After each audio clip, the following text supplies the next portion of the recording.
అనండి. ఎందుకంటే ఆ బంగారు వీధుల్లో మనకి ఇక్కడ ఉన్నటువంటి పనులు మనువులు ఉండవు, ఆకలి దప్పిక ఉండదు, క్షేమమిచ్చు రాజ్యం అని చెప్పారు. కన్నీరు ఉండదు, కష్టము ఉండదు. ప్రియులరా, మరి ఇక్కడ ఎందుకు కొట్లాట?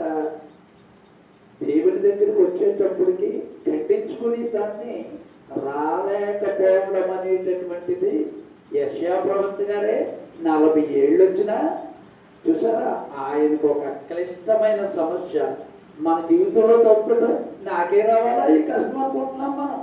నానో, ఈ కష్టం వచ్చిందంటే ఈ పరీక్షలో నెగ్గాలి. నేను జబ్బు వచ్చిందంటే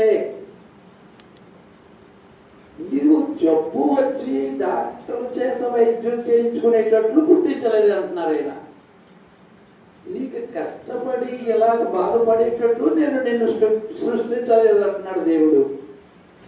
కానీ మనం ఏం చేస్తున్నామంటే అది లేకుండా చేయండి చెప్తున్నాము. శ్రమల ద్వారా సంపూర్ణత.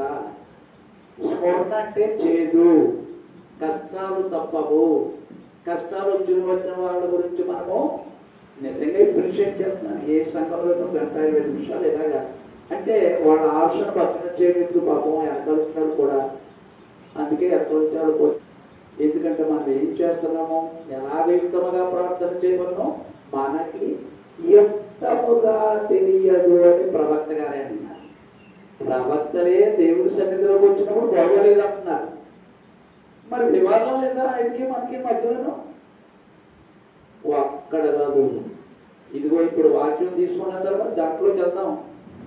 మరి ఎందుకంటే టేబుల్లో లేదు కాబట్టి ఇలాంటిది పెట్టుకుని ఒక అరగంట మనం డిస్కస్ చేసుకోవడం మంచిదే. అంచేతనే ఒక ప్రసంగం 10 సంవత్సరాలు 20 సంవత్సరాలు బోధించి అప్పుడు ప్రింట్ చేస్తాను నేను.